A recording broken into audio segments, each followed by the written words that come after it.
एक अधूरी क्लास हमेशा अधूरी जानकारी देती है, इसलिए क्लास को अंत तक देखें। सभी को नमस्कार, मैं Hemlata Verma HC square Hemlata coaching classes में आप सभी का स्वागत करती हूँ। और आज हम न्यूमेरिकल प्रॉब्लम्स को पढ़ेंगे, जो पिछले हमने अपने 6 फार्मूलाज को सीखा था। आज उन सभी फार्मूलाज को हम अप्लाई करना सीखेंगे। तो हमारा फर्स्ट क्वेश्चन है, a ray of light as it travel from medium A to B। ये हमारा डायग्राम है, इससे हमें पता चल रहा है ये हमारा मीडियम A है और ये हमारा मीडियम B है। और क्वेश्चन में हमसे कहा गया है कि जो लाइट रे है वो A से B मीडियम में ट्रेवल कर रही है, यानी कि वह यहाँ से चलना स्टार्ट करती है और यहाँ जा कर के चेंज हो जाती है। Refractive index of the medium B relative to medium A। हमको बी मीडियम का रिफ्रैक्टिव इंडेक्स बताना है कि वहाँ जाकर के क्या चेंज आया है, तो वह कितने टाइम्स जो है वह उसकी स्पीड कम हो गई है या ज़्यादा हो गई है, तो हमें ये देखकर बताना है। हिंदी में हम देखते हैं, एक प्रकाश किरण माध्यम ए से माध्यम बी की ओर गमन करती है, वह माध्यम ए से बी की ओर गमन करती है। माध्यम ए के सापेक्ष माध्यम बी का अपवर्तनांक क्या है? बी का निकालना है, लेकिन किससे कंपेयर करना है? हमें उसकी तुलना मीडियम ए यानी कि माध्यम ए से उसकी तुलना करके बताना है। तो हमने आपको जो सबसे पहले स्नेल्स लॉ पढ़ाया था, यानी कि स्नेल का अपवर्तन का नियम पढ़ाया था, तब हमने आपको बताया था कि जब हमें अलग अलग अपवर्तनांक या रिफ्रैक्टिव इंडेक्स नहीं मिलेंगे, तब हमें हो सकता है दोनों की ही वेलोसिटी मिल जाए, और अगर हमें वह भी नहीं मिलेगी तो हमें एंगल्स मिलेंगे, यानी कि हमें आई और आर की वैल्यू मिलेगी, जिसकी हेल्प से हम बताएंगे कि किसी मीडियम में जाने के बाद स्पीड जो है वह कैसी हो गई है, उसमें क्या चेंज आ गया है। चलिए देखते हैं, अब हम इसे सॉल्व करेंगे। ये हमने फिर से अपना एक डायग्राम क्रिएट कर लिया है और हम आपको ये बता रहे हैं कि ये क्या है। ये मीडियम ए से बी है और हमारे क्वेश्चन में बताया है कि ये जो है मीडियम ए से बी की ओर जाती है, और आप नहीं भी लिखा हो तो आप इन एरो को देख करके चेक कर सकते हैं कि हमारी लाइन यहाँ से हो करके यहाँ जा रही है, यानी वो मीडियम ए से बी यानी कि माध्यम ए से बी की ओर जा रही है। तो हमारी जो इंसिडेंट एंगल ऑफ इंसिडेंट्स होगा वह क्या होगा? वह मीडियम ये वाला होगा, राइट। तो अब आपको देखना ये है कि वह 30 होगा या 60 होगा। तो आप इस चीज़ में बिल्कुल भी कंफ्यूज ना हो। आपको याद होना चाहिए जो हमारा एंगल ऑफ इंसिडेंस है वो इंसिडेंट रे और नॉर्मल के बीच बनता है, यानी कि वह एंगल कौन सा है? वह 60 डिग्री है। और जो हमारा रिफ्रैक्टेड एंगल है वह क्या है? वह ऊपर भी नॉर्मल और रिफ्रैक्टेड रे से मिलकर बना है, यानी कि यह वाला है। तो हम लिखेंगे R = 45 डिग्री। अगर हमारी जो रे ट्रेवल करती वह यहाँ से ट्रेवल करके यहाँ चली जाती, तो ये हमारा I होता और ये हमारा R होता। इस चीज़ का आपको खास ध्यान रखना है, कहीं ऐसा ना हो कि आप ध्यान ही ना दें और आप इसे I और इसे R कंसीडर कर लें। ऐसा करने से आपका क्वेश्चन गलत हो जाएगा। तो आपको ध्यान देना होगा कि वह किस मीडियम से किस मीडियम में ट्रेवल कर रही है। तो जहाँ से वह स्टार्ट करेगी वही आपका एंगल I होगा, और जहाँ वह चली जाएगी वही आपका एंगल R होगा। तो हमारा फॉर्मूला क्या है? हमारा फॉर्मूला कहता है हमसे N = sin I upon sin R, ठीक। और हम कहाँ से जा रहे हैं? हम मीडियम बी के लिए निकाल रहे हैं, तो हम यहाँ लिखेंगे बी और यहाँ हम लिखेंगे ए। हमारी जो वैल्यू है हम यहाँ उसे साथ साथ लिखेंगे।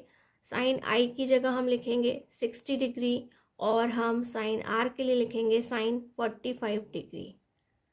आपको इन सभी की वैल्यूज़ आना बहुत ज़रूरी है कि साइन 60 की वैल्यू क्या होती है और साइन 45 की क्या होती है। इसके लिए आप हमारे जो प्लेलिस्ट है ट्रिग्नोमेट्री की, उसके अंदर थर्ड वाले पार्ट में चेक कर सकते हैं। वहाँ हमने इनकी वैल्यूज़ को, अगर आप याद नहीं कर सकते हैं तो हमने पूरी टेबल को बनाना सिखाया है, जहाँ से आप देख सकते हैं कि आप किसी भी क्वेश्चन को कितनी आसानी से सॉल्व कर सकते हैं यदि आपको वैल्यूज़ का पता हो। यहाँ हम उसे डिस्कस नहीं कर सकते, इसलिए डायरेक्ट आपको बता रहे हैं। साइन 60 की जो वैल्यू है वह √3/2 होती है और साइन 45 की वैल्यू 1/√2 होती है। तो अब हम यहाँ पे वैल्यू पुट करेंगे। साइन 60 की जगह हमें लिखना है √3/2 और साइन 45 की जगह लिखना है 1/√2। अब इसे हमें कैलकुलेट करना है, तो हम पहले भी अपनी ट्रिग्नोमेट्री पढ़ाते समय हमने बताया था इसे कैसे सॉल्व करना है। तो हम इसे मानते हैं फर्स्ट, सेकंड, थर्ड, फोर्थ। तो फर्स्ट वाले को हमेशा फोर्थ से मल्टीप्लाई करना है √3 × √2 और सेकंड वाले को थर्ड वाले से मल्टीप्लाई करना है। अब हमें इसे यहीं की यहीं सॉल्व कर देना है। √2 है, उससे हमारा जो 2 है वह √2 टाइम्स ही कैंसिल हो जाता है, यानी कि हम ये बता सकते हैं कि √2 × √2 = 2 होता है। तो हम इसे सॉल्व करके लिखेंगे √3/√2। यही हमारा आंसर है। बस ये इतना ही आसान था। सिर्फ आपको वैल्यूज़ पता होनी चाहिए कि साइन में 0 से 90 के बीच में जो वैल्यूज़ हमें चाहिए वो अच्छे से लर्न होने चाहिए। प्लस हमें आई और आर की सही सही वैल्यू को कंसीडर करना आना चाहिए। अब हम हमारा सेकंड क्वेश्चन देखते हैं। क्वेश्चन है, light enters from air to glass having refractive index 1.50, यानी कि जब कोई लाइट रे एयर से ग्लास में ट्रेवल करती है तो उसका जो रिफ्रैक्टिव इंडेक्स यानी कि एन की जो वैल्यू है वो 1.50 है। What is the speed of light in glass? हमें बताना है कि ग्लास में लाइट की स्पीड क्या है। The speed of light in vacuum is 3 × 10⁸ मीटर/सेकेंड, यानी कि हमें सी की वैल्यू मिली है, हमें एन की वैल्यू मिली है और हमें वी की वैल्यू को, यानी कि ग्लास के लिए निकाल रहे हैं तो हम उसे वी जी लिख सकते हैं। हमें उसकी वैल्यू को फाइंड करना है। हिंदी में देखते हैं। प्रकाश वायु से 1.50 अपवर्तनांक की कांच की प्लेट में प्रवेश करता है। कांच में प्रकाश की चाल कितनी है? निर्वात में प्रकाश की चाल 3 × 10⁸ मीटर/सेकेंड है। तो ये हमारे लिए हो गई सी की वैल्यू, ये हो गई एन की वैल्यू और हमें वी की वैल्यू फाइंड करनी है। चलिए देखते हैं। तो ये हो गया हमारा क्वेश्चन 2 और हम इसे यहाँ पे सॉल्व करेंगे। हमें जो वैल्यूज़ मिली हैं वो वैल्यू हमें सी की वैल्यू मिली है। सी की वैल्यू फिक्स्ड होती है 3 × 10⁸ मीटर/सेकेंड। इसके अलावा हमें एन की वैल्यू मिली है, यानी कि हम उसे एन जी लिख सकते हैं। वह है हमारी 1.50। आपको याद होगा कि हमने आपको फॉर्मूला लिखवाया था एब्सोल्यूट रिफ्रैक्टिव इंडेक्स का, यानी कि निरपेक्ष अपवर्तनांक का। तो वह क्या था? वह था n = C/V, राइट। तो हमारे पास में n है, c है और हमें क्या करना है? हमें v फाइंड करना है और हम उसे Vg भी लिख सकते हैं। तो हमें v फाइंड करने के लिए इस फॉर्मूले में अपनी वैल्यूज़ को पुट करना होगा। इसी फॉर्मूले को हम किस तरह से लिख सकते हैं? इन्हें आपस में रिप्लेस कर सकते हैं और रिप्लेस करके हम लिखेंगे v = C/n और हमें निकालना है ग्लास के लिए, इसलिए हम यहाँ पर g लिखेंगे। ठीक, हमारी जो वैल्यू है c की 3 × 10⁸ और n की जो वैल्यू है वह क्या है? 1.50। अगर मैं इस 1.50 से 3 को कट करती हूँ तो वह पूरे 2 टाइम्स कट होता है और क्या बचता है? 2 × 10⁸ मीटर/सेकेंड। आपको ध्यान से इसकी यूनिट मीटर/सेकेंड को लिखना है। ये देखिए ये कितना इजी क्वेश्चन था। हमारा फर्स्ट क्वेश्चन भी बहुत इजी था, हमारा सेकंड क्वेश्चन भी बहुत ही इजी है। अब हम थर्ड क्वेश्चन देखते हैं। क्वेश्चन थर्ड है, the speed of light in water is 2.25 × 10⁸ मीटर/सेकेंड and the speed of light in glass is 2 × 10⁸ मीटर/सेकेंड. Light ray water में ट्रेवल कर रही थी तो उसकी स्पीड इतनी थी, और जैसे ही वह ग्लास में ट्रेवल करती है तो चेंज होकर इतनी हो जाती है। What is the refractive index of glass, यानी कि हमें ग्लास की स्पीड को कंपेयर करना है विद रिस्पेक्ट टू वाटर, यानी कि वाटर की स्पीड के साथ। ये हमारा फर्स्ट क्वेश्चन है। और सेकंड है what is the refractive index of water, यानी कि अब हमें वाटर की स्पीड को कंपेयर करना है किससे, विद रिस्पेक्ट टू ग्लास, यानी हमें दोनों का ही कंपैरिजन करके दिखाना है, फर्स्ट का सेकंड से और सेकंड का फर्स्ट से। हिंदी में हम देखते हैं, जल में प्रकाश की चाल 2.25 गुणा 10⁸ मीटर प्रति सेकंड है, तथा कांच में प्रकाश की चाल 2 गुणा 10⁸ मीटर प्रति सेकंड है। तो फर्स्ट क्वेश्चन है, जल के सापेक्ष कांच का अपवर्तनांक ज्ञात कीजिए, यानी कि कांच का बताना है लेकिन किसको देखते हुए, जल को देखते हुए बताना है। और सेकंड है, कांच के सापेक्ष जल का अपवर्तनांक ज्ञात कीजिए, और अब हमें जल का बताना है, किससे कंपेयर करना है, उसे कांच से कंपेयर करना है। चलिए हम अपने क्वेश्चन थर्ड को सॉल्व करते हैं। राइट, हमें मिला क्या है, सबसे पहले हम वही लिखेंगे। तो हमें वाटर की जो स्पीड है, यानी वाटर की नहीं, वाटर में लाइट ऑफ रे की, यानी कि प्रकाश की किरण की जो चाल है वह कितनी है, 2.25 इंटू 10⁸ मीटर पर सेकेंड। और जो ग्लास में जाने के बाद उसकी स्पीड चेंज हो जाती है वह है 2 इंटू 10⁸ मीटर पर सेकेंड। तो हमसे दो क्वेश्चंस पुट किए हैं, जिसमें से हमसे पहला, यानी कि वह दोनों क्या है, एक बार उन्होंने हमसे कहा है कि हमें जी एंड डब्लू, और दूसरी बार उन्होंने हमसे कहा है डब्लू एंड जी दोनों को ही फाइंड करना है, यानी कि हम दोनों को एक एक करके अभी सॉल्व करेंगे। फर्स्ट पार्ट में उन्होंने हमसे ये पूछा है कि हमें ग्लास का बताना है रिफ्रैक्टिव इंडेक्स, किसको देखते हुए, वाटर को देखते हुए।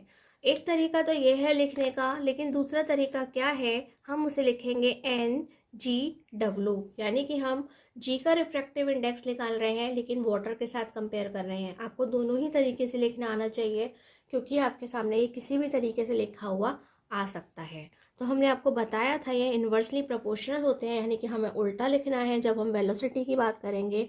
तो यदि यह GW लिखा है तो आपको WG की फॉर्म में लिखना है, यानी कि आप क्या लिखेंगे, VW/VG। राइट, ये हमारा फॉर्मूला है, और यहीं की यहीं हम अपनी इन वेलोसिटी को लिखेंगे और सॉल्व करेंगे। तो हमारी जो VW है उसकी वैल्यू है 2.25 इंटू 10⁸ मीटर पर सेकेंड, और जो हमारी VG की वैल्यू है वह है 2 इंटू 10⁸ मीटर पर सेकेंड। राइट, तो हमारी यूनिट तो कैंसिल हो जाएंगी आपस में, 10⁸ भी कैंसिल हो जाएगी, और यह क्या बचा, यह है 2.25/2। अब हम इसका ये डेसिमल सॉल्व करेंगे तो ये 200 बन जाएगा, और जैसे ही हम इसे ऊपर और नीचे 25 से कट करेंगे तो यह 9 टाइम्स कट होगा और ये 8 टाइम्स कट हो जाएगा। आप चाहें तो इसे और भी सॉल्व कर सकते हैं, यानी कि इसे हम पॉइंट में भी बता सकते हैं। 8 से डिवाइड करने पर हमें 1.125 जो है इसकी वैल्यू मिलेगी। इसका मतलब क्या है कि जैसे ही जो हमारी रे ऑफ लाइट है, यानी कि प्रकाश की किरण है, वह कहाँ से, वह वाटर से चलकर ग्लास में चली जाती है, तो उसकी स्पीड 1.125 टाइम्स कम हो जाती है या स्लो हो जाती है, वह घट जाती है। अब इसका जो सेकंड पार्ट है वह इसका जस्ट उल्टा है। वह किस प्रकार उल्टा है कि अभी हमने क्या फाइंड किया है, अभी हमने NGW को फाइंड किया है, यानी कि WNG। अगर हम इधर फॉर्म में देखें WNG को फाइंड कर लिया है, तो अब हमें GNW को फाइंड करना है। तो हम इस GNW को और क्या लिख सकते हैं, तो हम कहेंगे उसे हम NWG लिख सकते हैं। राइट, और हमारा जो फॉर्मूला होगा वह इसका जस्ट उल्टा होगा। अगर हमने ये WG लिखा है तो हमें GW की फॉर्म में लिखना है, यानी कि हम इसे लिखेंगे VG/VW, और हम वापस से अपनी ऊपर वाली वैल्यूज़ को पुट करेंगे। तो यह हो गई हमारी Vg की जो वैल्यू है वह है 2 इंटू 10⁸ अपॉन, और ये जो हमारी Vw की वैल्यू है वो है 2.25 इंटू 10⁸। ये कैंसिल हो जाएंगे और हम एक बार फिर से डेसिमल सॉल्व करेंगे तो ये हो जाएगा 200 अपॉन 225, और जैसे ही हम इसे 25 से कट करेंगे तो ये हो जाएगा 8/9।